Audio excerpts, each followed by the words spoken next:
देखो abiotic factors, ठीक है, एबायोटिक फैक्टर्स। तो जितने भी हम लोग जो भी पढ़े ऑर्गेनिजम्स और पॉपुलेशन कम्युनिटी जो भी हम लोग लास्ट क्लास में पढ़े थे, वो लोग किसके साथ इंटरेक्ट करते हैं, इकोसिस्टम के साथ इंटरेक्ट करते हैं, ठीक है। तो उससे क्या बनता है, एक बायोम बनता है, ठीक है ना। वो जो बायोम बनता है वो बायोम बनता है वो किस और बायोटिक कंपोनेंट्स का एबायोटिक कंपोनेंट्स के इंटरेक्शन से बनता है, ठीक है। तो बायोटिक कंपोनेंट्स क्या होते हैं, जो कि लिविंग है, ठीक है, जो कि जिंदा रहते हैं, जिनके पास लाइफ है। और एबायोटिक फैक्टर्स क्या है, जो कि लाइफ, जिनके पास लाइफ नहीं है। तो इनमें जो एबायोटिक फैक्टर्स होता है, हम लोग उसका 4 टाइप्स पढ़ेंगे। तो सबसे इंपॉर्टेंट एबायोटिक फैक्टर्स है इनको, ठीक है। तो सबसे पहले टेम्परेचर। टेम्परेचर जो होता है, देखो वैसे एबायोटिक फैक्टर बहुत तरह के, ठीक है। जो भी नॉन लिविंग थिंग है वो एबायोटिक फैक्टर है। विंड एक एबायोटिक फैक्टर है, सनलाइट एक एबायोटिक फैक्टर है, वाटर एक एबायोटिक फैक्टर है। इस तरह से बहुत तरह के एबायोटिक फैक्टर्स होते हैं। लेकिन सबसे पहले हम लोग पढ़ेंगे टेम्परेचर। टेम्परेचर जो है एक ऐसा एबायोटिक कंपोनेंट है, एबायोटिक फैक्टर है, जो कि ह्यूमन लाइफ और बाकी जितने तरह के फॉर्म्स ऑफ लाइफ है सबका अफेक्ट करता है। देखो यूजुअली क्या होता है कि जनरली हम लोग जो ह्यूमन्स हैं और बाकी जितने सारे भी ऑर्गेनिजम्स हैं, जो कि हम लोग मैमल्स इनको बोला जाता है, उनका क्या है कि ये लोग सारे के सारे एक सर्टेन टेम्परेचर रेंज पे रहते हैं, ठीक है, जो कि लेस देन 50 डिग्री है, 50 डिग्री सेल्सियस से नीचे रहता है ना। और हम लोग बहुत 0 डिग्री सेल्सियस के नीचे नहीं रह सकते, है कि नहीं। हमेशा हम लोग को क्या चाहिए, 0 डिग्री सेल्सियस से थोड़ा सा ऊपर चाहिए और 50 डिग्री सेंटीग्रेड से थोड़ा सा नीचे चाहिए, ठीक है। 50 डिग्री सेल्सियस होता तो मर जाएगा आदमी, ठीक है, बहुत ज़्यादा गर्मी हो जाता है। तो हम लोग ये मैमल्स का है। पर देखो क्या है कि ये जो ह्यूमंस का ये टेम्परेचर, ये बहुत नैरो रेंज है, 0 से 50 डिग्री सेंटीग्रेड तक, ठीक है। तो हम लोग का बॉडी में ऐसा जितना भी हम लोग का बॉडी का मेटाबॉलिज्म है, हम लोग का बॉडी का जितना सारे भी केमिकल रिएक्शंस और जो भी जितना भी हम लोग ऑर्गन सिस्टम काम करता रहता है, वो प्रीडिफाइंड प्रीडोमिनेटली एक ही टेम्परेचर पे, मतलब एक सर्टेन टेम्परेचर रेंज पे काम करेगा। वो उसका कंसेप्ट है। मतलब और ज़्यादा टेम्परेचर बढ़ाओगे या फिर कमाओगे तो वो काम नहीं कर पाएगा। सपोज देखो ये क्या होता है कि सपोज तुम लोग को एक एग्जांपल दिया जाए कि एक कोई भी एक ऑर्गेनिज्म है, अगर तुम उसको बोलो कि वो, तुम लोग बुक में ये एग्जांपल दिया गया है कि अगर सपोज एक ऑर्गेनिज्म 25 डिग्री सेंटीग्रेड, ठीक है, वो 25 डिग्री सेंटीग्रेड जो कि रूम टेम्परेचर होता है, इतना में वो अपना बेस्ट काम कर सकता है। मतलब जैसे अभी अगर पूरा गर्मी, अभी फैन बंद कर दिया है, तुम लोग को थोड़ा देर बाद क्या होगा, गर्मी से तुम लोग पूरा उबलने लगते हो, ठीक है। तो तुम लोग पढ़ नहीं पाओगे, तुम लोग अपना बेस्ट नहीं दे पाओगे, मतलब क्या, तुम मेमोरी अपना जो एंगेजमेंट है इस तरफ नहीं दे पाओगे। क्यों, टेम्परेचर बढ़ने लगता है। मतलब तुम लोग का जो पूरा एंटायर बॉडी का टेम्परेचर जो है वो धीरे धीरे, इतना भी ज़्यादा नहीं, लेकिन तुम लोग को धीरे धीरे गर्मी लगने लगता है, ठीक है। तो थोड़ा सा 1 डिग्री का चेंज भी होता है तो तुम लोग को कितना अनईजी लगने लगता है। तो इस तरह से ह्यूमंस का क्या हुआ है कि एक सर्टेन टेम्परेचर रेंज पे वो सही तरह से काम कर सकता है। जो रूम टेम्परेचर होता है, अभी जैसे 25 डिग्री सेंटीग्रेड है, अभी तुम लोग सही तरह से इसको पढ़ सकते हो। मतलब यहाँ पे तुम लोग अभी सही तरह से ध्यान लगा सकते हो। अपना बेस्ट, कोई भी काम तुमको दिया जाए तो तुम अपना बेस्ट उसमें दे सकते हो। अगर बहुत कम कर दिया जाए या फिर बहुत ज़्यादा कर दिया जाए तो तुम लोग का अनईजी लगने लगेगा, ठीक है। अगर बहुत ज़्यादा टेम्परेचर पे तुमको जाना पड़े, ठीक है, अगर बहुत ज़्यादा टेम्परेचर पे तुमको जाना पड़े, सपोज तुमको क्या किया है कि 50 डिग्री सेंटीग्रेड पे जाना पड़े या 45 डिग्री सेंटीग्रेड पे जाना पड़े, तुम उस केस में क्या करोगे। यूजुअली एक आर्टिफिशियल मीडियम हम लोग लेते हैं, जैसे कि एयर कंडीशनर या फिर ऐसा कुछ, जहाँ पे कि हम लोग को टेम्परेचर डाउन करना पड़ता है। हम लोग कहाँ पे फिर से एडजस्ट कहाँ पे करते हैं, वही 25 डिग्री पे के आसपास आने का कोशिश करते हैं। उसी तरह से बहुत नीचे चल जाए तो हम लोग क्या यूज़ करते हैं, हीटर्स यूज़ करते हैं, जिससे ये क्या होगा, फिर से टेम्परेचर हम लोग का नॉर्मल हो जाए। पर ये तो ह्यूमन्स के साथ है, मैमल्स के साथ है, ठीक है। लेकिन मतलब बस हम लोग के साथ है ऐसा, सारे मैमल्स के साथ भी नहीं है। बाकी लोगों का क्या, जो लोग के पास किस तरह का ये नहीं, आर्टिफिशियल मीन्स नहीं है, वो लोग क्या करेंगे, ठीक है। तो टेम्परेचर को रिलेट होकर बहुत सारा आगे में टॉपिक सब है, उसको अभी हम नहीं पढ़ा रहे, इसका क्या रिजल्ट होगा ये हम नहीं पढ़ा रहे, बस टेम्परेचर पे ध्यान देते हैं। देखो तो कुछ ऑर्गेनिज्म होते हैं जो कि एक सर्टेन टेम्परेचर रेंज पे रहते हैं, कुछ ऑर्गेनिज्म जो होते हैं वो बहुत ही ज़्यादा वाइड रेंज के टेम्परेचर पे भी झेल सकते हैं। देखो अर्थ में क्या है कि ऑर्गेनिज्म हर जगह पे है, ठीक है। अब कुछ नॉर्मल जो टेरेस्ट्रियल ये होता है, टेम्परेचर क्या होता है टेरेस्ट्रियल, वो कितना होता है, 0 डिग्री सेंटीग्रेड से 50 डिग्री सेंटीग्रेड इतना आसपास रहता है, जहाँ पे कि लोग रहते हैं, मैमल्स रहते हैं, ये सब रहते हैं, ठीक है। और ये लोग क्या करते हैं कि अपना जो ये जो बॉडी है इनका, इससे क्या होता है कि ये अपना ऑस्मोटिक कंसंट्रेशन को ये कंट्रोल कर पाते हैं। अब ऑस्मोटिक कंसंट्रेशन क्या है, हम लोग वाटर पे जब जाएंगे तब हम जाएंगे, ठीक है। मैमल्स जो है ऑस्मोटिक कंसंट्रेशन को अपना कंट्रोल कर पाते हैं, ठीक है। अब देखो ये टेरेस्ट्रियल बीइंग्स है, मतलब टेरेस्ट्रियल मतलब लैंड में जो लोग रहते हैं उनका, ये लोग इतना ही छोटा रेंज में टेम्परेचर में रह पाते हैं। अब ऐसा भी तो जगह है जहाँ पे कि बहुत ज़्यादा टेम्परेचर है या फिर बहुत कम टेम्परेचर है, जैसे कि तुम अंटार्कटिका को देख लो, ठीक है नहीं? अंटार्कटिका जो है यहाँ पे बहुत कम टेम्परेचर, ठीक है। अगर बहुत कम टेम्परेचर है तो क्या होगा कि यहाँ पे जिस तरह के जो ऑर्गेनिज्म रहेंगे वो हम लोग से डिफरेंट होंगे, उनका टेम्परेचर, बॉडी का टेम्परेचर, क्योंकि वो जिस एनवायरनमेंट में रह रहे हैं उस हिसाब से उनका एडेप्टेशन उसी हिसाब से हुआ है। हम लोग जाएंगे तो वहाँ पे रह नहीं पाएंगे, वो लोग उसी तरह से यहाँ पे आएंगे तो रह नहीं पाएंगे। तो सब जो ऑर्गेनिज्म है सब डिस्ट्रीब्यूटेड किस तरह से हैं कि उनका मतलब उनका बॉडी को क्या टेम्परेचर सूट करता है, तो उस हिसाब से वो अपना एडेप्टेशन कर लें और वहीं पे वो रहते हैं, ठीक है। पर कुछ कुछ जगह ऐसा भी है हम लोग का अर्थ में जहाँ पे कि टेम्परेचर जो है 100 डिग्री सेंटीग्रेड से भी ज़्यादा है, जैसे कि कुछ कुछ स्प्रिंग्स, ठीक है, यानी कि जियोथर्मल स्प्रिंग्स, मतलब जियोथर्मल स्प्रिंग्स मतलब समझ रहे हो, जहाँ पे कि उबलता हुआ पानी निकलता रहता है, ठीक है। एक ऐसे जगह है जहाँ पे कि अर्थ में जियोथर्मल स्प्रिंग्स है, मतलब अर्थ से ही पहले से ही जियोथर्मल एनर्जी की वजह से क्या निकलता है, उबलता हुआ पानी निकलता है, वहाँ पे टेम्परेचर प्लस और भी बहुत सारे हैं जैसे कि डीप सी ओशन केव्स,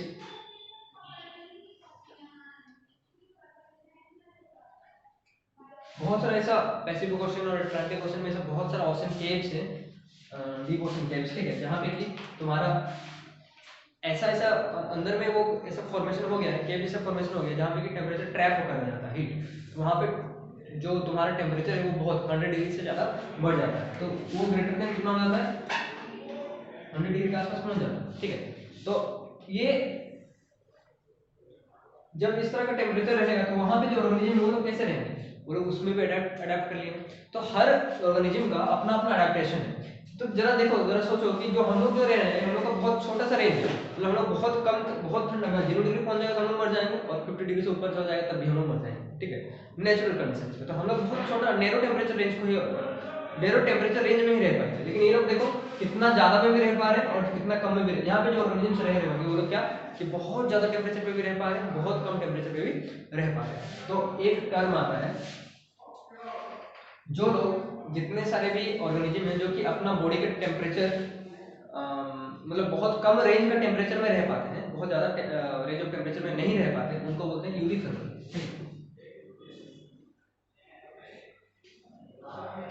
इनको क्या कहा जाता है, यूरिथर्मल, मतलब ये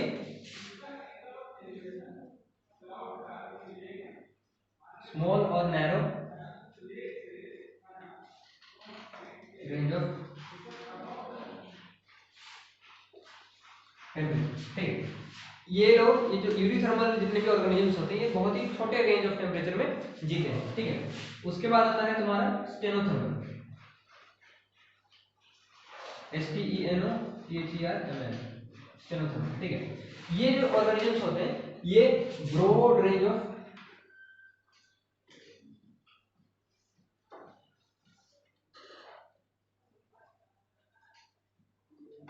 टेम्परेचर में ये रह पाते हैं, मतलब इनका टेम्परेचर सपोज कोई ऑर्गेनिज्म जो कि स्टेनोथर्मल ऑर्गेनिज्म है तो वो हो सकता है -48 डिग्री सेंटीग्रेड में भी रह जाए और 112 डिग्री सेंटीग्रेड में भी वो रह पाएगा, क्योंकि ये बहुत ब्रॉड टेम्परेचर में भी रह पाते हैं, ठीक है। मतलब इनका बॉडी जो है ऐसे अडेप्टेड है कि बहुत ज़्यादा टेम्परेचर हो या फिर बहुत कम टेम्परेचर हो और इन दोनों के बीच में कहीं भी टेम्परेचर हो तभी ये लोग रह पाते हैं, लेकिन ह्यूमंस ऐसा कर पाएंगे क्या, नहीं। तो ह्यूमंस क्या है, यूरिथर्मल है।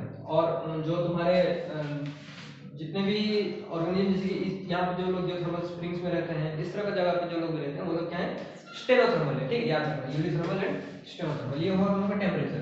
अब इसी को देखते हुए तुम लोग एक जनरल नॉलेज का क्वेश्चन ये है कि तुम लोग जानते होंगे कि जितने तरह के ऑर्गेनिजम्स हैं सबका अपना अपना एक स्पेसिफिक हैबिटेट होता है, एक्सेप्ट कुछ, ठीक है, जैसे कि बिल्ली, कुत्ता, ये सब तो कहीं भी दिखता है, ठीक है। लेकिन क्या है कि कुछ ऑर्गेनिजम्स होते हैं जैसे कि स्नो लेपर्ड, ठीक है, वो यूजुअली तुमको यूरोपियन कंट्रीज जैसे कि जर्मनी, कनाडा, ये सब कंट्रीज में तुमको नहीं मिलेगा, ठीक है। क्यों, क्योंकि वो एनवायरनमेंट उसके लिए सूटेबल नहीं है, ठीक है। स्नो लेपर्ड जो होता है वो वहाँ पे नहीं दिखता है, ठीक है। और भी ऐसे बहुत सारे हैं जैसे कि हम लोग जो टूना फिश है यूजुअली ये तुमको इंडिया में दिख जाता है और ट्रॉपिकल कंट्रीज में तुमको नहीं दिखेगा, ठीक है। क्यों, क्योंकि ये सब जितने सारे ऑर्गेनिजम्स हैं इनका जो एनवायरनमेंट है वो यहाँ पे सूटेबल है, बाकी जगह पे वो शूट नहीं करता उसको, ठीक है। तो ये हो गया टेम्परेचर, लिक्विड, यूरिथर्मल और स्टेनोथर्मल, ठीक है। अब वाटर के बारे में क्या ही बोला जाए, वाटर जो होता है वो बहुत ही इंपॉर्टेंट एबायोटिक कंपोनेंट, उसके बिना तो लाइफ पॉसिबल ही नहीं, एग्जिस्ट नहीं कर सकता। और मतलब दुनिया में, ग्लोब में हम लोग जो पूरा एंटायर ऑर्गेनिजम्स हैं उनके ये जो वाटर में रहते हैं उनके लिए पूरा एक अलग से बायोस्फीयर को अलग से डिवाइड कर दिया है, क्या बोला जाता है उसको, हाइड्रोस्फीयर, ठीक है। तो हाइड्रोस्फीयर अलग ही है वाटर के लिए। अब वाटर जो है बस हाइड्रोस्फीयर वाला जीव को जरूरत नहीं होता है, हम लोग को भी जरूरत होता है, पर वाटर यहाँ पे एबायोटिक कंपोनेंट जो है वो मतलब ऑर्गेनिम्स को या फिर पॉपुलेशन को किस तरह से इफेक्ट करता है, डिपेंड करता है कि वाटर जो है कितना अमाउंट में अवेलेबल है और किस तरह का वाटर जो है वो अवेलेबल है। ठीक है, किस तरह का मतलब होता है क्वालिटी ऑफ वाटर। तो क्वालिटी ऑफ वाटर जब हम लोग बात करते हैं,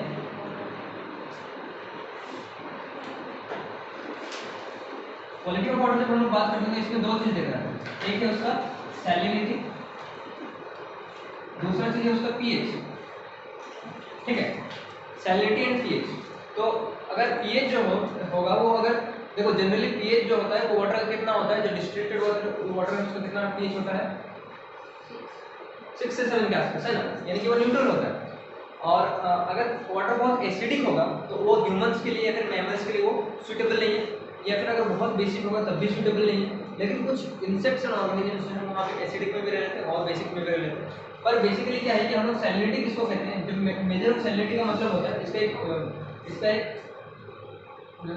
मेजरमेंट है। ठीक है, पर litre of water, 1 litre of water में कितना सोल्यूट कंसंट्रेशन है, मतलब कितना सॉल्टीनेस है। ठीक है, कितना सॉल्ट कंसंट्रेशन, सॉल्ट और सोल्यूट का अलग अलग डिफरेंस, सोल्यूट कंसंट्रेशन अगर वो सॉल्ट रहे तो वो कितना नमकीन है। सिंपली इस सैलिनिटी का मतलब होता है कि उसमें सॉल्ट का सोल्यूट कंसंट्रेशन पर लीटर ऑफ वाटर में कितना है। ठीक है, तो इसको मेजर किया जाता है और पर लीटर ऑफ वाटर में मेजर किया जाता है। तो यूजुअली क्या होता है कि जो जनरल हम लोग का इनलैंड वाटर है, जो कि हम लोग जमीन में हम लोग को जो मिलता है, ठीक है, यहाँ पे हम लोग जनरली पीते हैं, उसका 5 के आसपास होता है, अप्रोक्सीमेटली 5 होता है। ठीक है, पर सीज एंड ओशंस में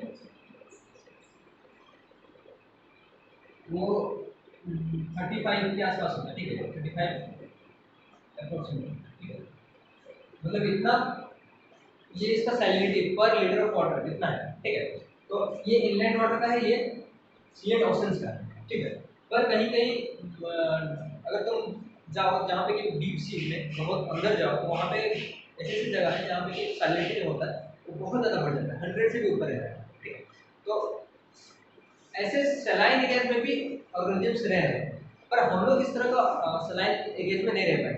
देखो वाटर का कंटेंट को चेंज करते हुए जितने सारे ऑर्गेनिजम्स हैं उनका बॉडी का एम्बिएंट के साथ चेंज होता है। ठीक है, उनका बॉडी का जो कंसंट्रेशन है, सॉल्यूट कंसंट्रेशन, और उनका बॉडी का जो ऑस्मोटिक कंसंट्रेशन है वो चेंज हो सकता है। ऑस्मोटिक कंसंट्रेशन क्या होता है, देखो जैसे कि प्लांट्स जो होते हैं वो क्या करते हैं कि ट्रांसपिरेशन करते हैं, गैसेस एक्सेस करते हैं और क्या करते हैं, ऑस्मोसिस करते हैं। ठीक है, ऑस्मोसिस क्यों होता है, क्योंकि सॉल्यूट कंसंट्रेशन डिफरेंट है, मतलब उनका सेल्स के अंदर जो सॉल्यूट का कंसंट्रेशन है वो डिफरेंट है और सेल के बाहर जो एटमॉस्फेयर वहाँ पे सॉल्यूट का कंसंट्रेशन डिफरेंट है। तो हमेशा जो वाटर होता है वो क्या करता है कि लो कंसंट्रेशन से हाई कंसंट्रेशन में जाएगा, जिसका सॉल्यूट कंसंट्रेशन जहाँ पे लो होगा वहाँ से कहाँ तक जाएगा, हाई कंसंट्रेशन में। और दूसरा चीज ये बोल सकते हो क्या कि जहाँ पे वाटर का हाई कंसंट्रेशन से वो कहाँ तक जाएगा, वाटर का लो कंसंट्रेशन तक। वाटर का लो कंसंट्रेशन कहाँ पे होता है, जहाँ पे सॉल्यूट कंसंट्रेशन ज़्यादा हो। ठीक है, तो इस ये जो ऑस्मोटिक कंसंट्रेशन है इसी चीज के ऊपर डिपेंड करता है कि वाटर अंदर जाएगा कि आएगा।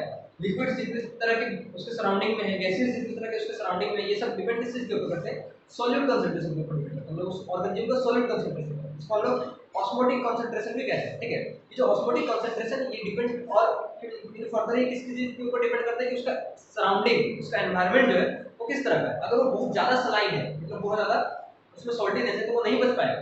जैसे हम लोग के लिए इंग्लैंड वाटर जो 5 जिसका कि सैलिनिटी 5 के अप्रोक्सीमेटली होता है, इससे ज़्यादा 10 तक भी तुमको मिल जाए तो तुमको पी नहीं पाओगे और एंटायर डिहाइड्रेशन हो जाएगा बॉडी। ठीक है, क्योंकि सलाइन वाटर में हम लोग नहीं रह सकते। ठीक है, उसी तरह से सी और ओशंस में जितने सारे फिशेस हैं जो कि सी और ओशन में रहते हैं वो सब जितने हैं सलाइन वाटर के फिश हैं। ठीक है, उसको लेके तुम अगर यहाँ पे रखोगे, कहाँ पे, इंग्लैंड नदी में, वो लोग नहीं रह पाएंगे, मर जाएंगे। उसी तरह से यहाँ नदी का जितना सारा फिशेस उसको लेकर तुम अगर सी में रख देते हो तो मर जाएंगे। ठीक है, बड़ा दिल करके मत लेके जाना, हम मछली पकड़ेंगे और देखिए समुद्र में छोड़ देंगे, समुद्र में कोई मछली नहीं मार पाएगा, फिर जाके मत छोड़ देंगे, वो मर जाएंगे। क्यों, जनरली यही होता है कि वो उनका जो फिश होता है उसका जो बॉडी है, वो बॉडी उसका सेल्स इस तरह से ही डिजाइन है कि वो एक सर्टेन रेंज में उसका सैलिनिटी का एक सर्टेन रेंज में वो लोग जिंदा रहेंगे। अगर सैलिनिटी बहुत ज़्यादा हो गई या फिर बहुत कम हो गई तब वो लोग नहीं रह पाते। लेकिन कुछ ऑर्गेनिजम्स ऐसे हैं जो कि बहुत बड़े रेंज ऑफ सैलिनिटी पे रह पाते हैं। देखो जो सी ऑर्गेनिजम्स होते हैं, सी का सैलिनिटी जो होता है कहीं कहीं पे वेरी करता रहता है, ठीक।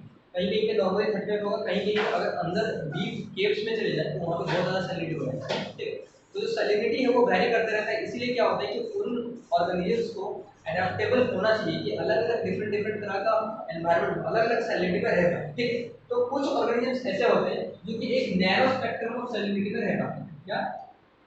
नैरो स्पेक्ट्रम ऑफ,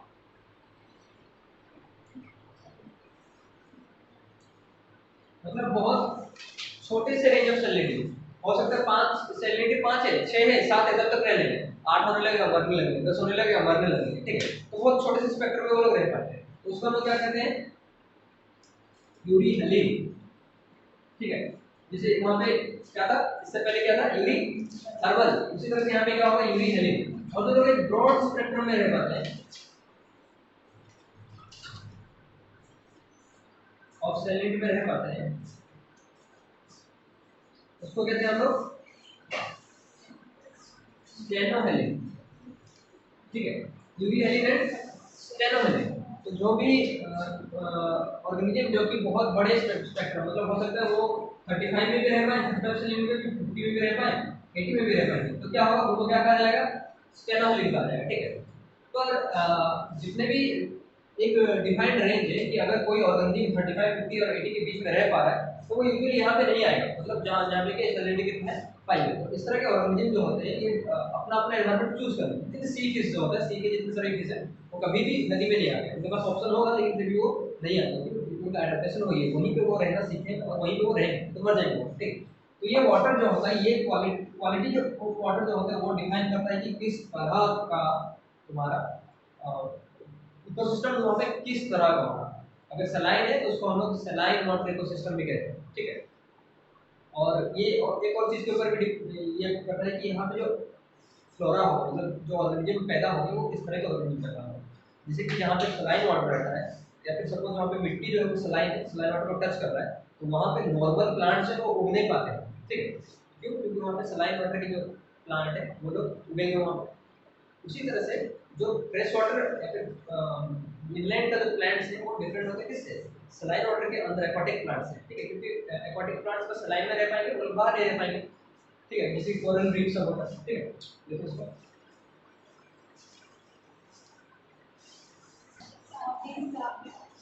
देखो लाइट, जो कि लाइट जो होता है वो सोर्स ऑफ एनर्जी है। As source of energy light जो है वो हम लोग क्या देख रहे हैं? एज सोर्स ऑफ एनर्जी, ठीक है। लाइट मतलब सन है।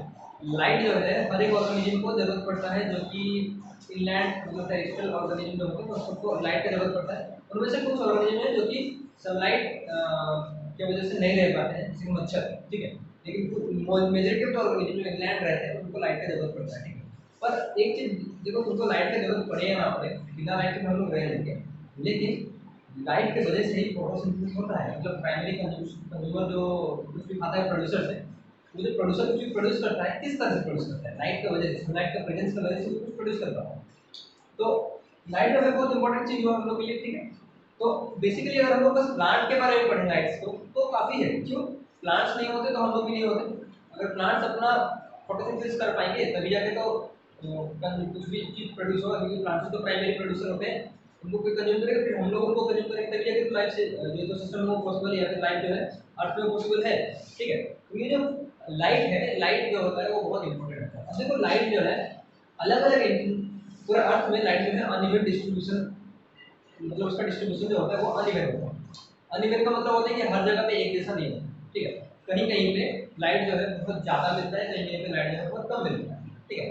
अब देखो कहीं कहीं पे क्या होता है कि लाइट अपने जो लाइट जो है हीट के साथ ही आता है, तो कहीं कहीं पे क्या होता है जो इक्वेटोरियल रीजन है वहाँ पे हीट बहुत ज़्यादा है, ठीक है। तो वहाँ पे लोगों का जो स्किन कलर है वो डिफरेंट हो जाता है, ठीक है।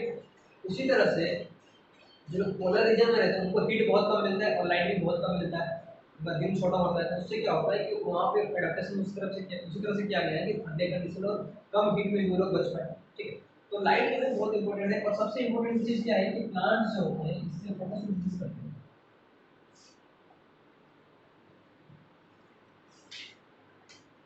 ठीक है। और फोटोसिंथेसिस या फिर फोटोसिंथेटिक ऑटोट्रॉपिक न्यूट्रिशन,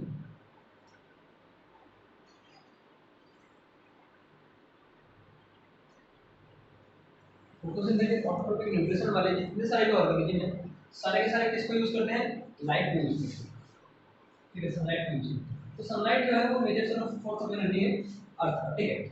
अब देखो ऐसे भी ऑर्गेनिज्म है जिनके पास सनलाइट पहुंचता ही नहीं है, ठीक है। सपोज अच्छा, उस पे जाने से पहले ये देखो एक और चीज है लाइट का यूज, एक और चीज है प्लांट्स में, वो क्या है, फोटो पीरियड। क्या होता है फोटो पीरियड, फोटो पीरियड क्या होता है, फोटो पीरियड फोटो मतलब होता है लाइट, ठीक है। फोटो पीरियड मतलब होता है कि जो जब एक प्लांट, ये प्लांट में अगर करता है, प्लांट जब होता है वो किस चीज के ऊपर डिपेंड करके, लाइट के ऊपर डिपेंड करके अपना फ्लावरिंग करें, ठीक है। प्लांट्स जो होते हैं यूजुअली उनको जितना लाइट मिलता है उसी के ऊपर डिपेंड करके वो फ्लावर बनाते हैं, ठीक है। अब सोचो कि अगर फ्लावर किस चीज के ऊपर डिपेंड कर रहा है, लाइट के ऊपर डिपेंड कर रहा है, तो फिर फ्रूट किस चीज के ऊपर डिपेंड करेगा, लाइट के ऊपर डिपेंड करेगा। ये फ्लावर नहीं होगा तो फ्रूट कहाँ से आएगा, ठीक है। तो अल्टीमेटली प्लांट्स जो भी बनाते हैं अपना, उसको हम लोग क्या बोलते हैं, फ्रूट्स वाइवर फ्लावर्स वाइवर जितना भी जो कि जिसमें जो भी वो न्यूट्रिशन वैल्यू स्टोर करते हैं वो किस वजह से होता है, फोटो पीरियडिज्म की वजह से होता है। और तुम लोग क्लास 11th या फिर 10th में पढ़े भी होंगे फोटो पीरियडिज्म के बारे में, याद नहीं होगा तुम लोग को, पर जितने सारे प्लांट्स हैं सबका फोटो पीरियड अलग अलग है। जैसे कि कुछ प्लांट्स जो होते हैं उनको ढक कर रखना पड़ता है, बहुत कम लाइट चाहिए उनको, ठीक है। अगर बहुत ज़्यादा लाइट दे दोगे तो उनका फोटो पीरियडिज्म एक्सपायर मतलब बहुत ज़्यादा हो जाएगा, ठीक है। तो उससे क्या हो जाएगा कि वो ठीक से फ्रूट नहीं दे पाएंगे। और कुछ कुछ जैसे कि सनफ्लावर, ये लोग तो पूरा एंटायरली किससे एक्वाइंटेड है, लाइट से एक्वाइंटेड है। मतलब ये क्या करते हैं कि लाइट को बहुत ज़्यादा चाहिए, तो ये इसी उसी हिसाब से कितना दिन में फोटो पीरियड का मतलब होता है कि कितना दिन तक इनको इतना कांस्टेंट लाइट मिलेगा, तब जाके सफिशिएंट लाइट मिलेगा, तभी जाके ये क्या देंगे, फ्रूट्स देंगे, ठीक है, मतलब अपना हार्वेस्ट देंगे। तो उसी के हिसाब से खेती किया जाता है। मतलब जो फार्मर्स हैं उनको पता होता है, जैसे पेड़ी बनाना या फिर तुम्हारा पेड़ी तो राइस, ठीक है, या फिर तुम्हारा गेहूं का खेत या फिर किसी भी सरसों का खेत जो भी है, वो लोग उसको उसी तरह से सिंचाई करते हैं, उसी टाइम में काटते हैं जब उनको पता चल जाता है कि इसका फोटो पीरियड कंप्लीट हो चुका है। सब प्लांट्स का अपना अपना फोटो पीरियड होता है, और फोटो पीरियड बहुत इंपॉर्टेंट चीज है। क्यों, अगर फोटो पीरियड नहीं होगा तो फ्लावर्स नहीं होगा, फ्लावर्स नहीं होगा तो पॉलिनेशन ही नहीं होगा, पॉलिनेशन नहीं होगा तो और प्लांट्स बन ही नहीं पाएंगे, और सपोज प्लांट्स ही नहीं बन रहे हैं तो गया छोड़ो, और उसके बाद क्या होगा, फ्लावर्स नहीं होगा तो क्या नहीं होगा, फ्रूट्स ही नहीं होंगे, ठीक है। तो ये जितने सारे फोटो पीरियड वाले हैं ये बहुत इंपॉर्टेंट है, ठीक है। अब कुछ कुछ ऑर्गेनिजम्स होते हैं जो कि more than 500 meters deep in ocean और water bodies। बहुत सारे ऐसे ऑर्गेनिज्म हैं जो कि 500 मीटर से भी ज्यादा अंदर रहते हैं, कहाँ पे, वाटर बॉडीज में या फिर ओशंस में, ठीक है। अब लोग बोल रहे हैं वाटर बॉडीज का कैसे होगा, एक कोई रिवर 500 मीटर गहरा तो नहीं हो सकता है, कोई लेक तो नहीं हो सकता है, होते हैं, ठीक है। Lake Baikal, lake superior, lake Victoria, ये बहुत बड़े बड़े हैं। मतलब तुम एक कॉर्नर में खड़े होकर देखोगे तो इतना बड़ा लेक होता है कि तुम कॉर्नर में खड़े होकर देखोगे तो तुमको लगेगा वो ओशन है, ठीक है, लेकिन वो उसका दूसरा तट जो है वो दिखाई नहीं देता, लेक सुपीरियर का, ठीक है। वो उतना डीप भी है, अगर तुम उसके अंदर जाओगे तो वहाँ पर तुमको कोरल रीफ्स मिलेंगे, जैसे समुद्र में मिलते हैं, बहुत डीप होता है, ठीक है। तो ये जो इतने अंदर में जब जनरली क्या होता है, सलाइन वाटर का ऐसे भी डेंस होता है, नॉर्मल वाटर से सलाइन वाटर ऐसे भी डेंस होता है। तो नॉर्मल वाटर में तो पानी जो है वो थोड़ा सा अंदर चल भी जाता है, सलाइन वाटर में ज़्यादा अंदर नहीं जा पाएगा। 100 मीटर के अंदर तो अंधेरा ही अंधेरा होता है, क्योंकि जो 500 मीटर और 600 मीटर के अंदर तो बिल्कुल थोड़ा सा भी रोशनी नहीं पहुंच पाता होगा। तो वहाँ पे क्या होता होगा, एनर्जी कहाँ से आता होगा, वहाँ पे एक चीज होता है, वहाँ पे जो जितने सारे ऑर्गेनिज्म रहते हैं वो लोग केमोसिंथेटिक ऑर्गेनिज्म करते हैं, ठीक है, केमोसिंथेटिक ऑटोट्रॉफिक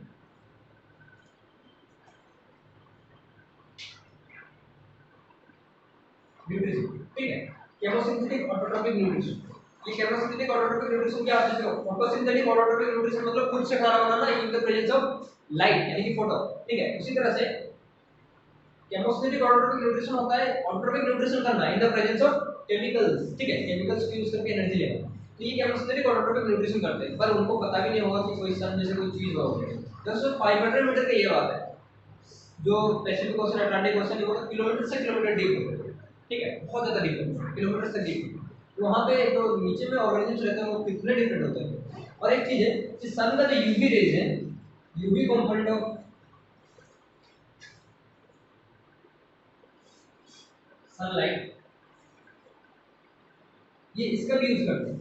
कौन? जो अंदर में रहते हैं। अब देखो हर ऑर्गेनिज्म के लिए, हम लोग के लिए जैसे यूवी कंपोनेंट सही नहीं है, मतलब हम लोग के लिए खराब है, लेकिन वो लोग उसको यूज कर सकते हैं। अब देखो विजिबल स्पेक्ट्रम जो है, लाइट का नॉर्मल विजिबल स्पेक्ट्रम है, वो नहीं जा पाता है। जो हम लोग लाइट, इसको हम लोग बोल रहे हैं कि ये उजाला दिख रहा है सनलाइट से, तो वो पूरा एंटायर स्पेक्ट्रम उसका आता है ना। तो उसमें से जो विजिबल लाइट है, जो कि हम लोग देखते हैं, वो विजिबल स्पेक्ट्रम है, लेकिन उसमें यूवी भी तो है और बहुत सारा स्पेक्ट्रम है उसमें। ये जो पूरा एंटायर स्पेक्ट्रम है, उसमें से विजिबल लाइट ज़्यादा दूर तक पास नहीं कर पाता है, लेकिन यूवी तो पास कर सकता है। तो यूवी जो है वो बहुत, उसका पेनिट्रेटिंग कैपेसिटी बहुत ज़्यादा होता है, इसलिए तो वो कैंसिल करता है, वो बहुत अंदर तक पास कर सकता है। ये जो पास करता है, जो नीचे वाले ऑर्गेनिज्म से, वो इसको यूज करके रहना सीख लिया, ठीक है। तो ये जो है हम लोग का लाइट हम लोग के लिए बहुत important है, ठीक है।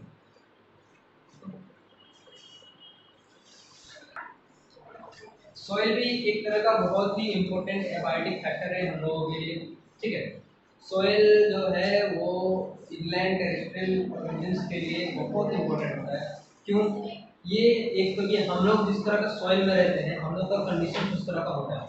देखो जैसे कि सबसे पहले ह्यूमंस की अगर बात किया जाए, तो सॉइल हम लोग जिस तरह के, ये सॉइल है हम लोग का नॉर्मल सॉइल, यहाँ पे जैसे उड़ीसा का या फिर झारखंड का जिस तरह का सॉइल है, वहाँ पे मिनरल्स बहुत ज़्यादा मिलते हैं।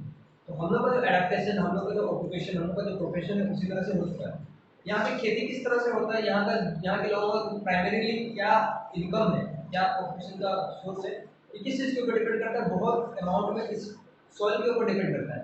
सपोज ये जो सॉइल होता है बहुत सॉल्टी होता है, ठीक है, तो यहाँ पे धान और ये सब नहीं उगता, लेकिन नारियल का पेड़ बहुत अच्छा सा होता है, नारियल के पेड़ जो बहुत अच्छा होता है। क्यों? नारियल का पेड़ जो है सॉल्टी एनवायरमेंट में अच्छा सा होता है, ठीक है।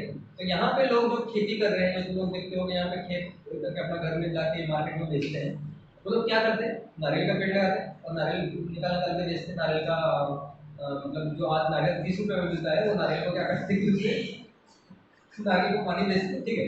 तो उससे क्या होगा कि ये ऑक्यूपेशन डिपेंड करता है कि इनका लाइफ स्टाइल उसके ऊपर डिपेंड करता है बहुत। यहाँ पे अगर सॉल्टी वाटर होता है, तो यहाँ पे सॉल्टी वाटर के फिश, सॉल्ट और सलाइन वाटर के फिश बहुत होते हैं, और सॉल्ट सलाइन वाटर का फिश जो होता है वो बहुत ज़्यादा एक्सपोर्ट किया जाता है, बहुत लोग उसको मतलब जहाँ फिश ओशन से निकल के वो एक्सपोर्ट किया जाता है, तो बहुत ज़्यादा जगह पे वो बेचा जाता है।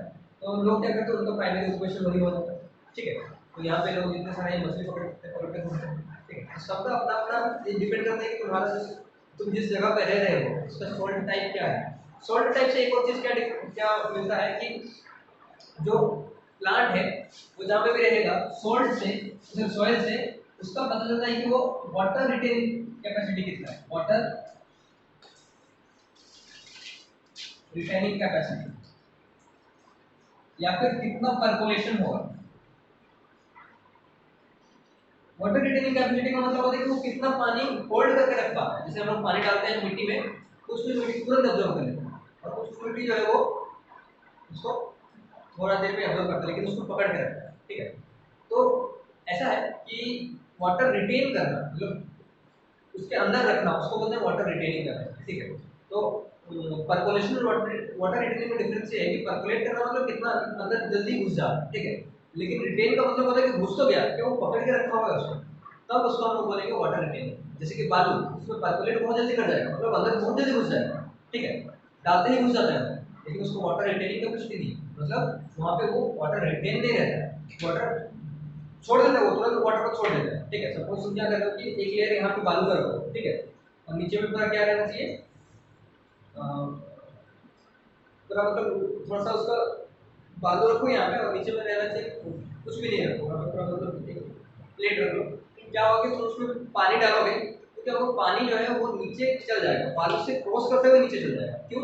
क्योंकि बालू परकोलेट जल्दी कर लेता है, मतलब खींच जरूर लेता है, लेकिन वो छोड़ भी देता है नीचे, ठीक है। वो वाटर रिटेनिंग कैपेसिटी उसका नहीं है, वाटर वो रखता नहीं है। लेकिन अलग कोई मिट्टी रखो, तो क्या होगा कि तुम उसमें पानी डालोगे तो नीचे उस मिट्टी के नीचे पानी नहीं जाएगा, ठीक है, क्यों? एब्जॉर्ब कर लेगा, ठीक है। इसको कहते हैं वाटर रिटेनिंग कैपेसिटी।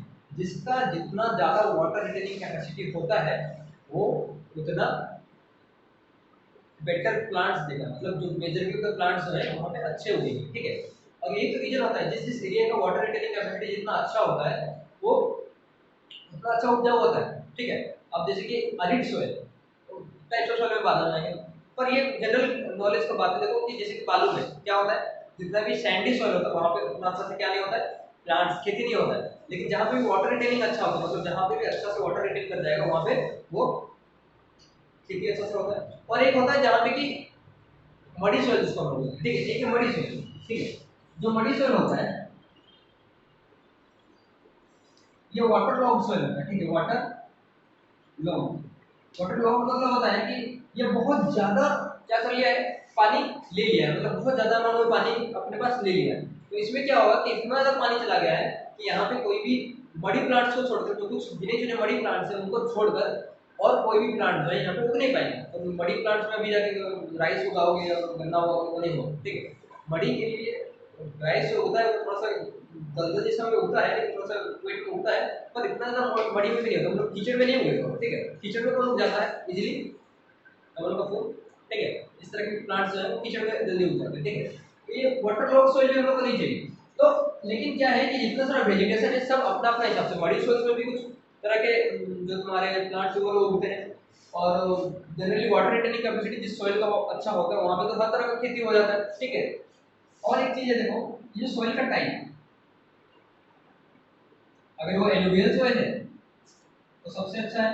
फिर एलुवियल में भी क्या वो रिसेंट एलुवियल है या फिर ओल्ड एलुवियल सॉइल है? ओल्ड एलुवियल मतलब क्या, करीब करीब वो अगर 2 या 3 मिलियन ईयर्स एगो बना हुआ है सॉइल, तो एलुवियल सॉइल है तो बहुत अच्छा होगा उसमें, जैसे कि ओडिशा का कोस्टलाइन। ठीक है, और जितना भी कोस्टलाइन है सब ओल्ड एलुवियल सॉइल है उनका। ठीक है, और एलुवियल सॉइल सेंट्रल इंडिया में भी है जो कि न्यू एलुवियल सॉइल नया नया बना है। ठीक है, तो वो जो है उनका मतलब क्या बोलते हैं उसको, उनका एलुवियल सॉइल मतलब बहुत अच्छा सॉइल, सबसे अच्छा सबसे फर्टाइल सॉइल वो एलुवियल सॉइल होता है। तो ये जो एलुवियल सॉइल होता है वहाँ पे बहुत अच्छा तरह से प्लांट्स उगेंगे। ठीक है, और रेड सॉइल होता है, लेटेराइट सॉइल होता है, तुम्हारा एरिड सॉइल होता है। एरिड मतलब जो हो गया तुम लोग का डेजर्ट वाला। ठीक है, डेजर्ट सॉइल होता है। अब डेजर्ट वाला सॉइल जो है वो उसका जो सॉइल टाइप है वहाँ पे इस तरह का हम लोग गेहूं का और धान का खेती करेंगे तो होगा क्या, नहीं होगा। वहाँ पे किस तरह का प्लांट होता है, कैक्टस। ठीक है, उस तरह का प्लांट वहाँ पे होता है, क्योंकि एरिड सॉइल में उस तरह की खेती हो सकते हैं। तो सॉइल टाइप भी बहुत मैटर करता है कि किस तरह का ऑर्गेनिज्म कहाँ पे पॉपुलेट हो रहा है। अब तुम बोलोगे कि सर यहाँ पे कैक्टस हमको दिखता नहीं है, क्यों, क्योंकि यहाँ पे इस तरह का सॉइल नहीं है यहाँ पे।